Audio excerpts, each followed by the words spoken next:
Sumainyo ang Panginoon. Pumalawag kayo at ihulog ninyo ang inyong mga lambat. Ito yung paanyaya ni Jesus kay Pedro.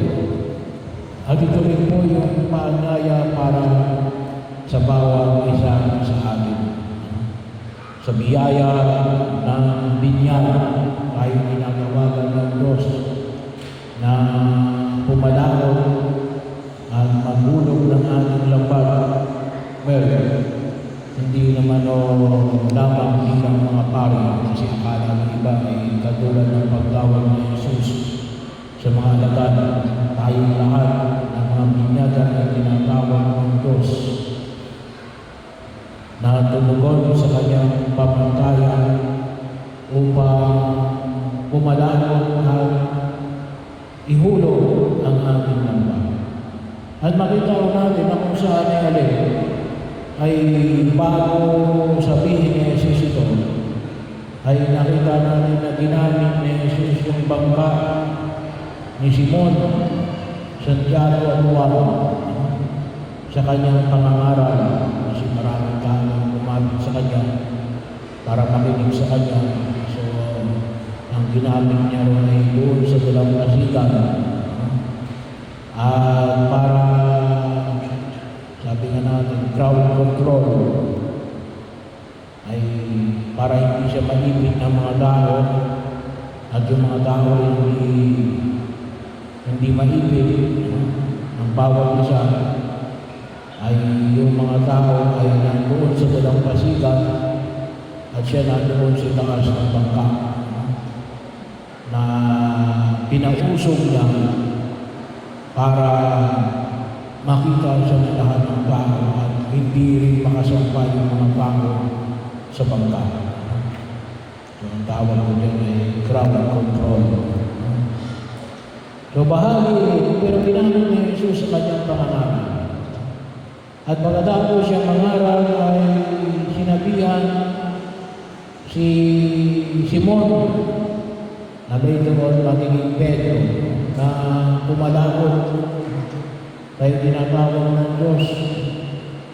At makita ko natin, sabi nga mo sa Evangelyo ay magdaman sila pumalawag pero wala silang nahuli. Ngayon sasabihin ni Jesus na sila ay pumalawag. Bahagi ko, sabi nga ko natin kapag tinawag tayo ng Diyos, siguro pwedeng sabihin na ni Pedro, ni Simon, hindi pa siya tinatawag ni Pedro, na pagod na kami, matutulog na lang kami. Bahagi yun. Kaya yung kapag tinawag tayo ng Diyos, kalimitan ay alin, out of our comfort zone. Kaya po, kalimitan yung pagtawag ng Diyos, medyo mahihirapan tayo. Hindi yung sitting praying lang tayo.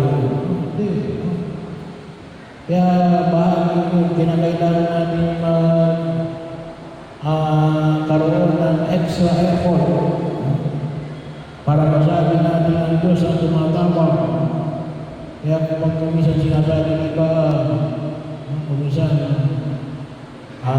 may mga pagtawag na itigyan ka lang, ako nang bahala sa lahat. Kalimitan ng hindi pagtawag ng Diyos yun. Kumisan pa nga scam pa. Pero yun, makita ko natin, kalimitan ang pagtawag ng Diyos, tatawagin tayo ng Diyos na magbibigay tayo ng extra effort.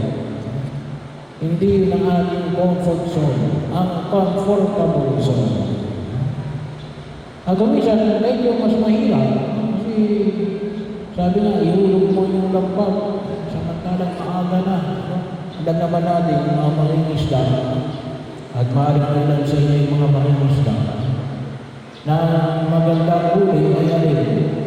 kapag gabi. Nung gabi nga, wala na silang nahuli. Ngayon pa kaya umaga. Pero bahagi yun na kung saan ay makikao natin na tayo tinatawag ng Diyos. At huwag natin sabihin na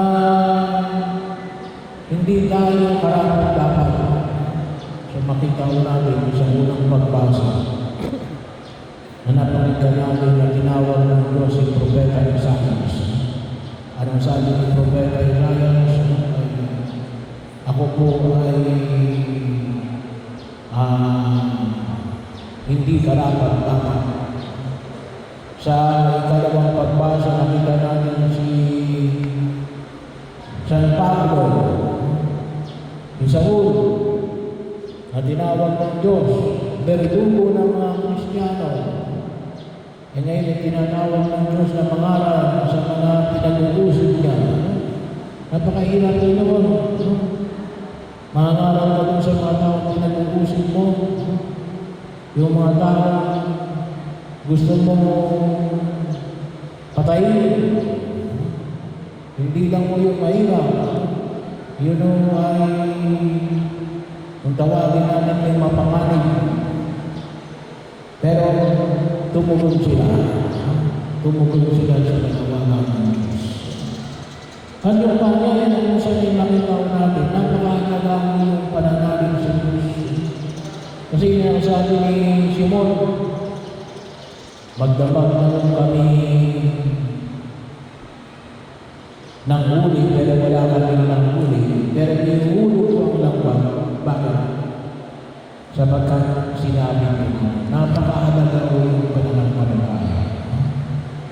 Ay isang pananampalataya na makita natin ang tinatawag tayo ng Diyos. At huwag ko tayo magpadala sa takot. Ayaw nyo kuminsan, yung mga taong gumagawa ng masama. Kasi hindi pa na natatakot. Tayong mga maka-Diyos, kuminsan tayo pa natatakot. Huwag tayo natatakot. Kasama natin ang Diyos. Maganda yung ginagawa natin. Bahagi mo ng pagkilos. Kaya po kuminsan, sabi natin, kuminsan mas namamatay tayo sa takot.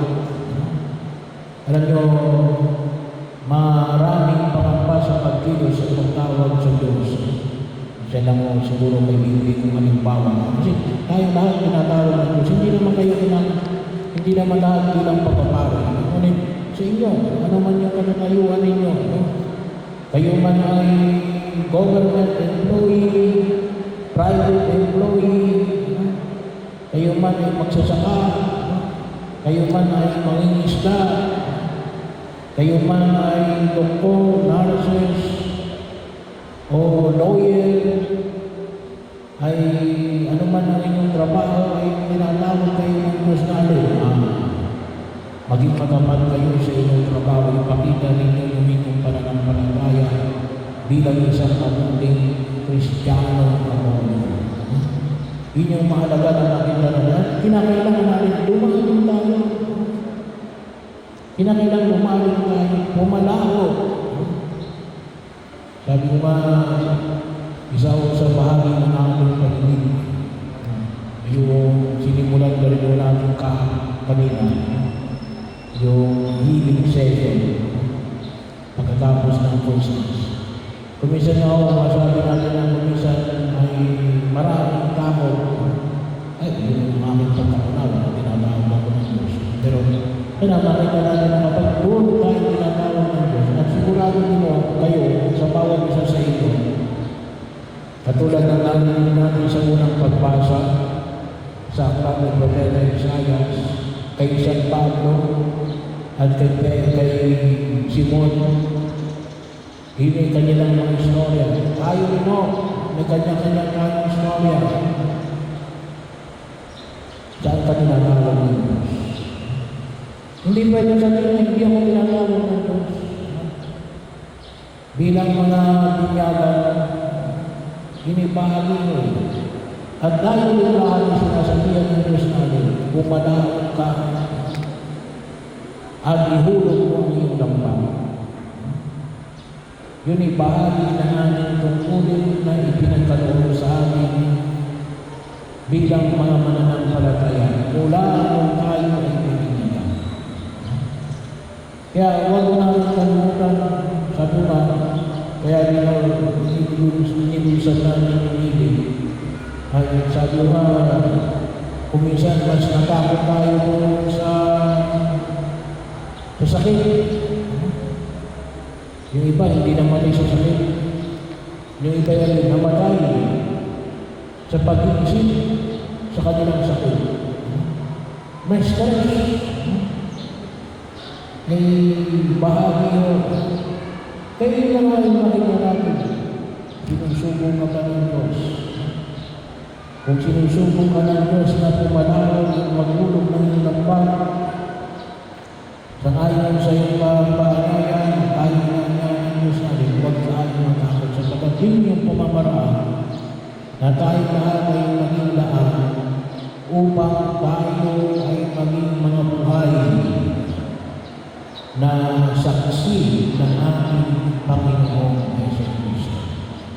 At sa pamamaraan na yan, tayo rin ay namamalakayan ng tao para sa ating Panginoong Jesucristo.